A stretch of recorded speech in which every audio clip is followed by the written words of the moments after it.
police investigate crime, murder and mystery, but their work is often kept hidden.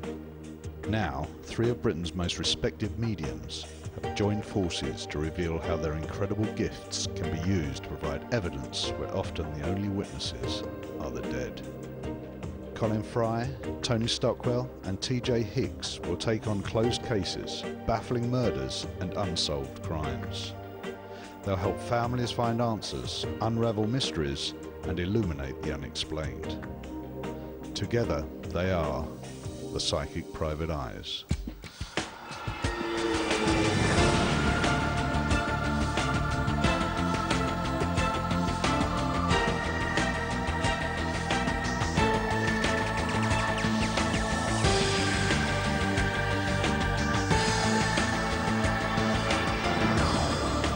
There is other blood on his cap badge, the blood of somebody that played a part in his life expiring on that night. Show no fear.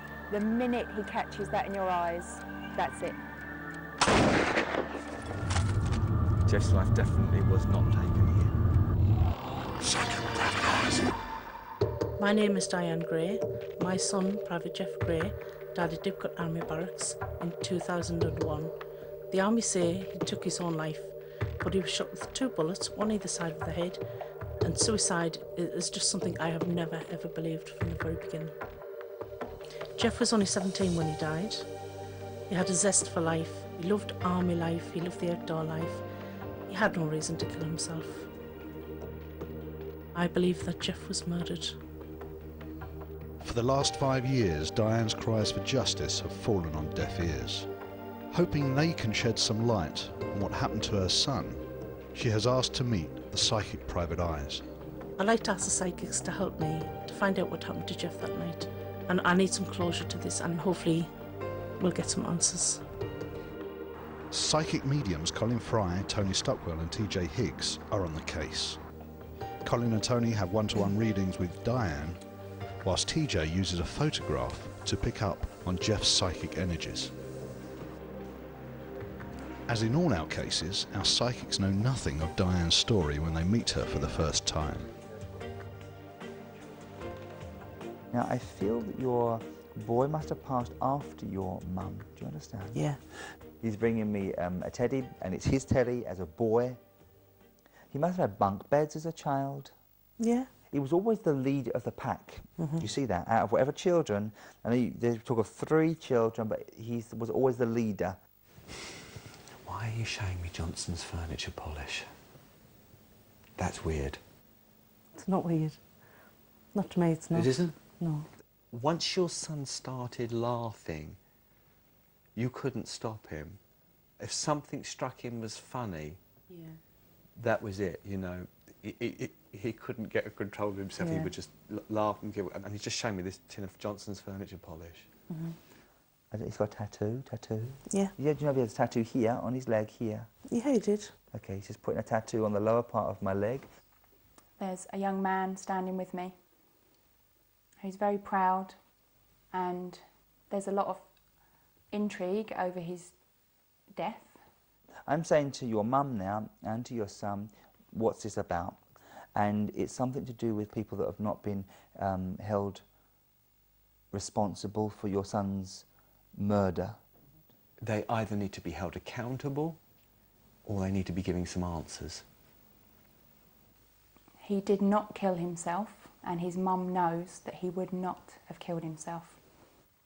When he passed over there, I feel he must have been wearing a uniform, but nothing like this at all. Would that make any sense to you? Yeah. Had he not long been in the army? That's right, yeah. Months, a year, not more than that? No, no more than a year. Your son saw something he shouldn't have seen.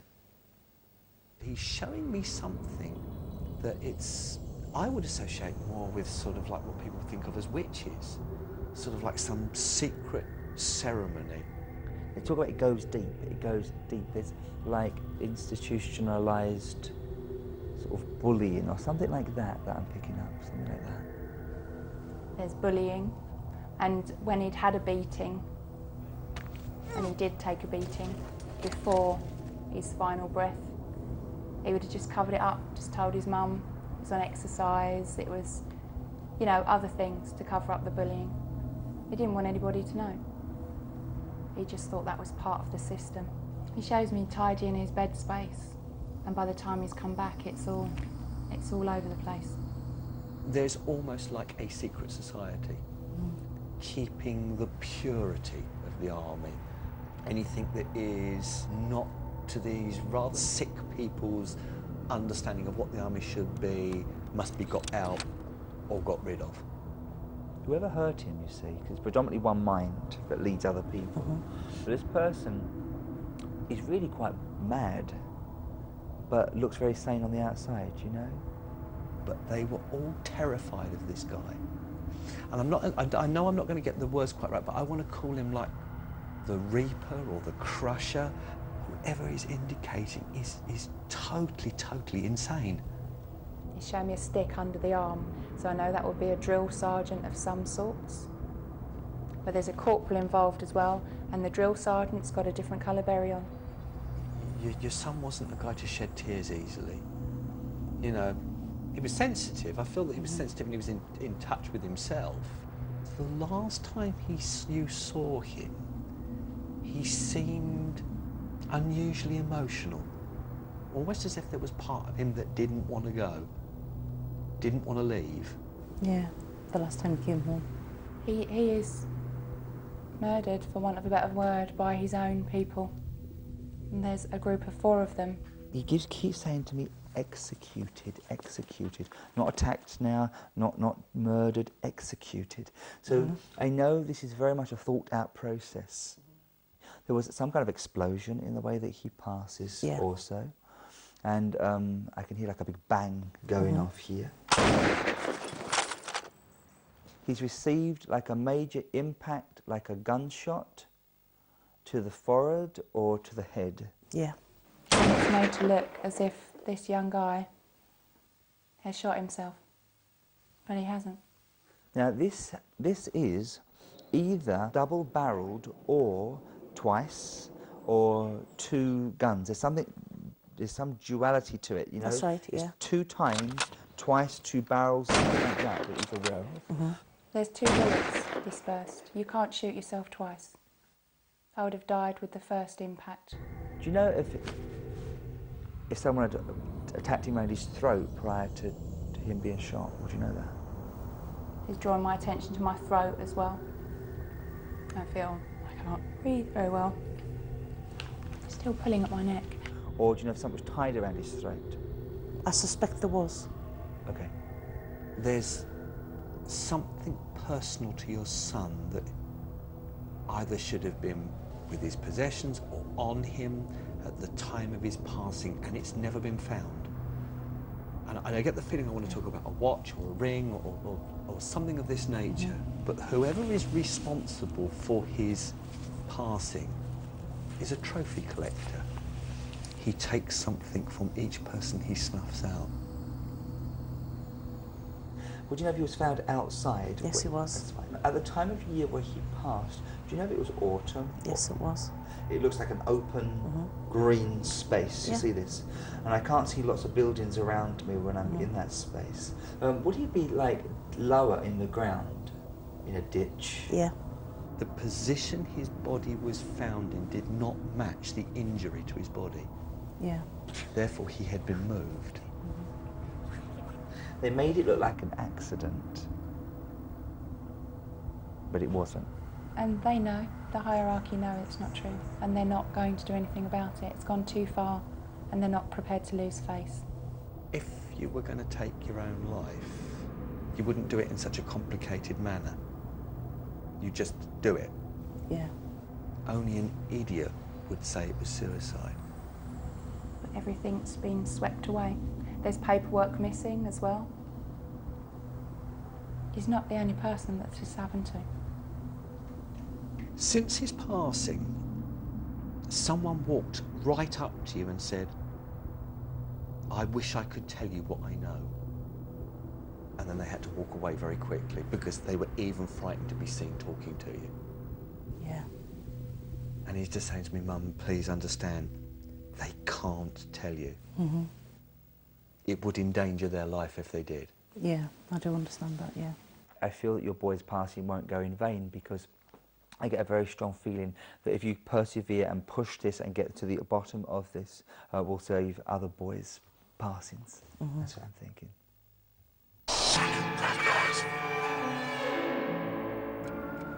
Coming up, did our psychics get it right? And there was no doubt in my mind that it was Jeff speaking, because there was personal things. How would he know about the tattoo on his leg? That was something only a very few people knew about. I was quite gobsmacked, to say the least. And Colin reveals new and controversial evidence. There is other blood on his cap badge, the blood of somebody that played a part in his life expiring on that night.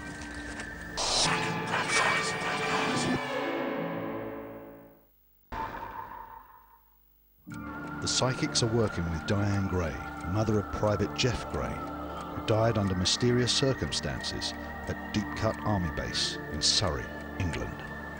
Jeff was only 17 when he was found dead. He had 2 bullet wounds to the head, one either side. The army tried to make me believe it's suicide, which is something I've never ever believed. Jeff loved the outdoor life.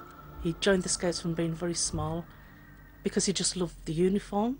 He loved being part of a group, and he just said one day when he finished the Scouts he's going to join the army, and he went by himself and done it. We didn't have to do anything till the day came when we had to sign the paper. He loved it that much. It was going to be his life.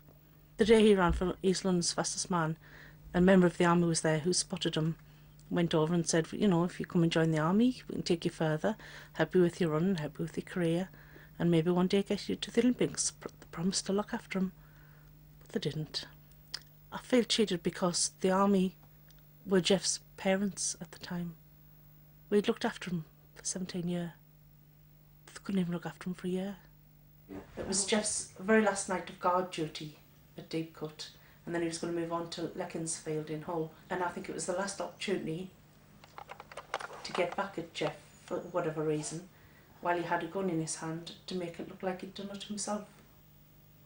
I know there's a cold-blooded killer out there who's managed to get away with murder. And believe me, if he's done it once, he'll do it again. This person needs to be stopped.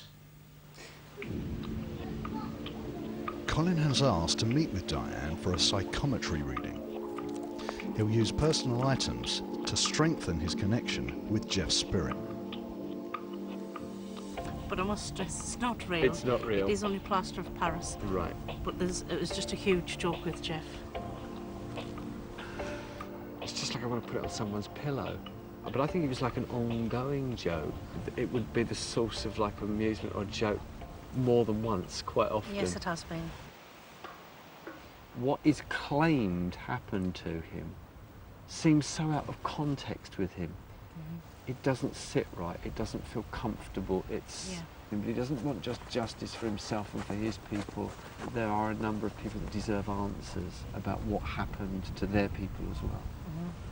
Would you be able to understand like an exercise book where the pages had been removed? Yes, yes. I can't help feeling that he had been making some notes by the time this exercise book had been returned back to you. These pages had been removed. His cap badge would have to have been very clean. And shiny. So why was it so dirty? He would have had a cap badge on the cap that he was wearing that night. That's right. Diane, there was blood on your son's body. Not all the blood on his body was his. There would have to be DNA evidence somewhere to show otherwise.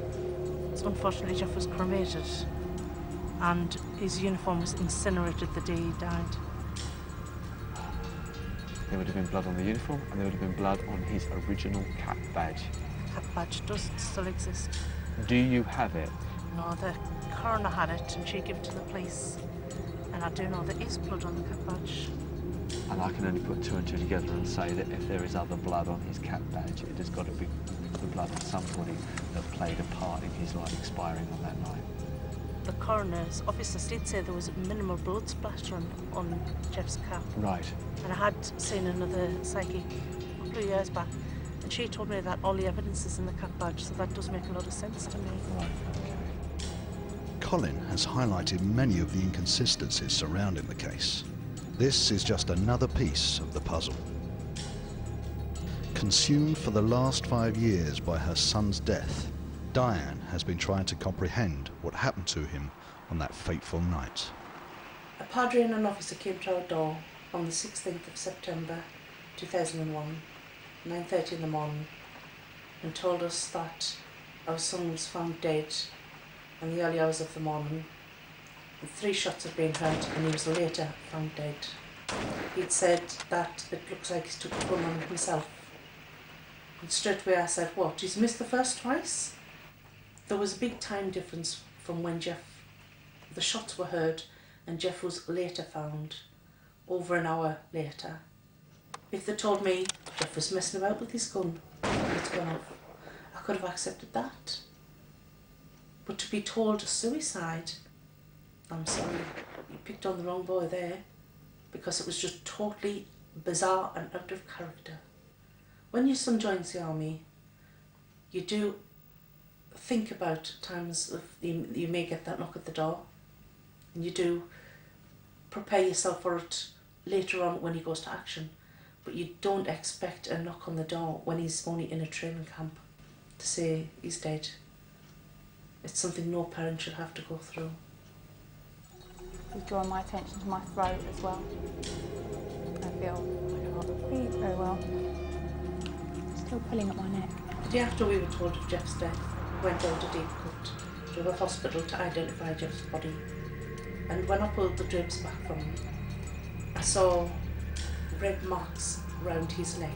These marks stood out because Jeff's body was so white at the time. Before we went in, we were told he had a black eye. It looks like he's been in a fight. We asked the pathologist, what about the marks around Jeff's neck? What about the bruising? Some of the bruising was marked down. The marks around his neck hadn't even been marked down. And it was then we found out that 2 SIB officers went with Jeff's body to the mortuary and told the pathologist that it was a suicide. He keeps saying to me, executed, executed. Not attacked now, not murdered, executed. I do believe it is quite possible that Jeff was executed and strangled first and then shot to make it look like an accident. It's all plausible. It's all possible. Do you know if someone had attacked him around his throat prior to him being shot? Would you know that? I thought he died very quickly from gunshot wounds, but if he'd been strangled it would have been more painful, and you know, it really upset me. But because Jeff didn't have a special post-mortem, we'll never know that. We can't go back on that evidence now because Jeff was cremated. If it wasn't for us seeing them for ourselves, we would never have known. Someone walked right up to you and said, I wish I could tell you what I know. Some of his friends from the army came to the funeral. Wherever they went, an officer was with them. And there was one point where they were with me and my husband by ourselves, and one soldier leaned over and said, you've got to do something about this, one of us could be next. Another soldier said, I swear, he was not there when we looked for him, he was not there. Institutionalised sort of bullying or something like that. There was one incident that happened where Jeff got his teeth broken, and he told me he'd been out and got drunk one night and fell down the stairs. And when the police done their investigation, then they found out another story, that somebody had banged his head against the bottom of the bed and broke his teeth. So I don't know who to believe. Would he be like lower in the ground, in a ditch? Yeah. When you look at the place where Jeff was eventually found, when they walk around the perimeter fence, it leaves an indentation in the ground. It's not a very slight indentation, but it is a slight dip. And Jeff was found in this dip. Jeff was found near the officers' mess compound, around a perimeter fence, where it was all full of greenery and a few shrubs. And these soldiers were right, you could not have missed him. When I went down, I was gobsmacked. I couldn't believe that that's where Jeff would have been found. To say people went round 3 times and missed him, you couldn't have missed his body. I feel he must have been wearing a uniform, but nothing like this at all. When Jeff passed, he would have been wearing the camouflage uniform that they always wear, not the smart uniform. there was blood other than Jeff's on his uniform and on his cap badge.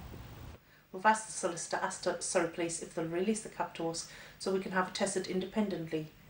But maybe Colin's right, maybe there is some DNA on the cap that links the cap to the killer.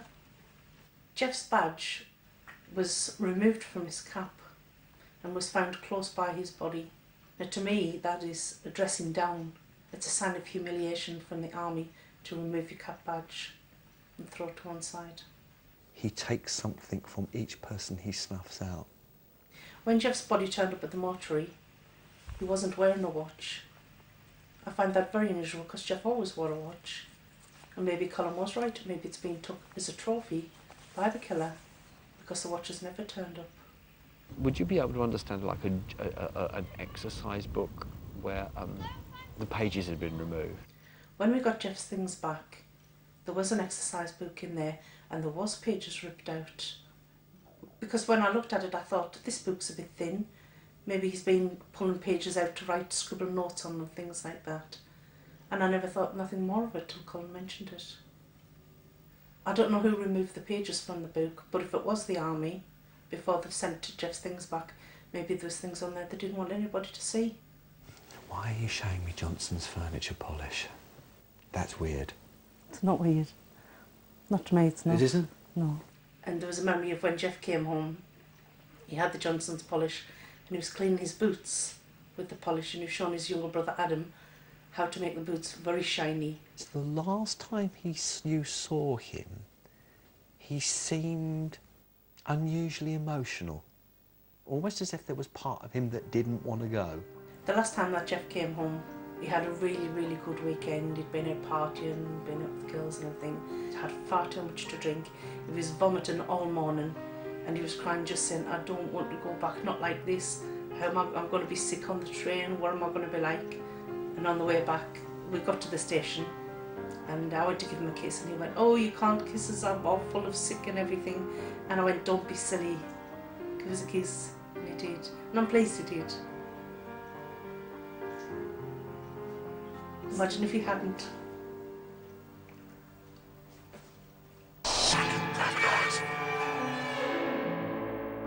Coming up, Colin goes undercover at Deep Cut Army Base. Jeff's life definitely was not taken here. And a ballistics expert blows the lid on the suicide theory. I am 100% convinced that Jeff Gray was murdered.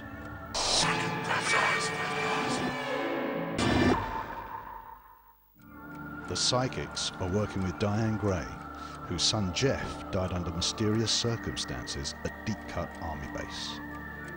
The military believe that Jeff committed suicide, but the psychics are beginning to reveal more sinister causes. After his initial reading, Colin suspects that the location where Jeff's body was found is not the place where his life was taken. He heads to Deep Cut and, without permission from the military, secretly investigates the location of the body. We're not very far from Deep Cut at the moment. In fact, you can hear gunfire in the background, even though we're a couple of miles away. And we're going to try and do some dowsing with the pendulum on a map. Maybe you can show me a little bit more exactly what did happen and what went on that fateful night. A pendulum is just a tool to work with. It's not what gives you the connection, but using the tool, it can give you a virtually immediate yes, no, not sure answers. Okay, well, I'm just going to take the pendulum and I'm going to place it over the area around the officers' club and the sports ground and the perimeter where Jeff was found. I'm asking if this is an accurate location, and immediately the pendulum is giving me a negative response. It is saying to me in quite a forceful manner that Jeff's life did not come to an end where his body was actually found. Hopefully, I will be able to get an indication where his life did actually come to an end. And it's made to look as if this young guy has shot himself.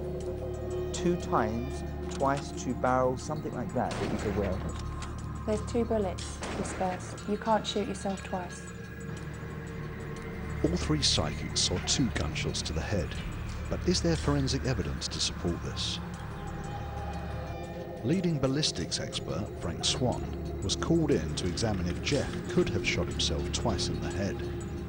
Myself and my team spent with a mobile field laboratory 6 weeks at Deep Cut Army Camp investigating.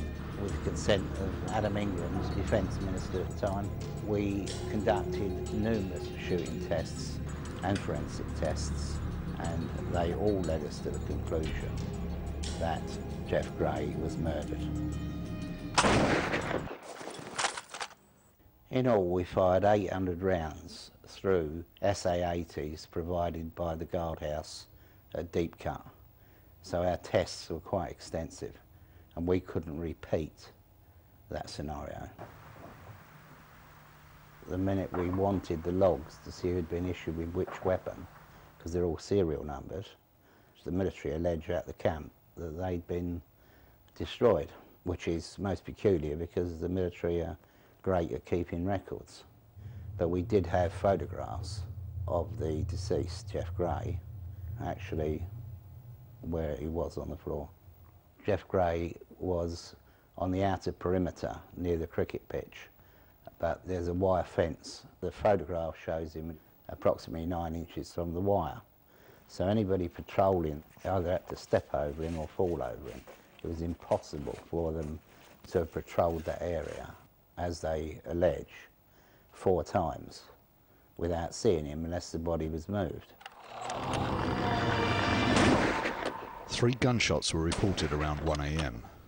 Jeff lay in an open and obvious place. And although the army started searching the compound almost immediately, the body wasn't discovered until approximately 2:30 a.m. Unable to investigate freely, Colin discreetly surveys the area around the army base. Just as we're travelling along here, along the Deep Cut Bridge Road, I'm already beginning to sense thoughts, a sense of feeling of people thinking, speaking, saying to keep quiet, not to talk out. It's quite an oppressive feeling. The closer and closer we get to where Jeff's body was found, the more the feeling I'm impressing is of his body being placed there, not lying right, not in the right position. Somebody that would supposedly have blown their brains out just wouldn't be lying in the position that he was lying in. This is it. This is what we're here. I don't like this. Sense of Jeff's life definitely was not taken here. It's where the body might have been, but it definitely wasn't taken here. 2 times, twice, 2 barrels, something like that he's aware of. There's 2 bullets dispersed. You can't shoot yourself twice. I would have died with the first impact. Jeff Gray had been on what soldiers call a stag, which is a guard duty, and it was alleged that he had self-inflicted 2 wounds to his forehead, one over the left eye and one over the right eye, pretty close together, and there were burn marks on his forehead that was suggestive that the shots were fired at virtually point-blank range into his head. We had difficulty in believing this because the SA-80, when it commences to fire, automatically starts to lift upwards and to the right. To control that yourself when you're actually holding on to the front end as opposed to the back end is virtually impossible. If we look at this, this is a replica SA-80. This is a flash hider, and if you was to hold that, then the flame not only comes out the front and the blast, but out of these holes. So consequently, you would have burn marks on your hand, which were not present. So he's either got to have been on what's left of the barrel, or he's holding it further back. You've got to put your thumb on the trigger. And the furthest that we could get this muzzle away from the head was 7 inches. Now I can't get it 7 inches away and shoot myself over this eye and then slightly higher over that eye. And the minute this weapon starts firing,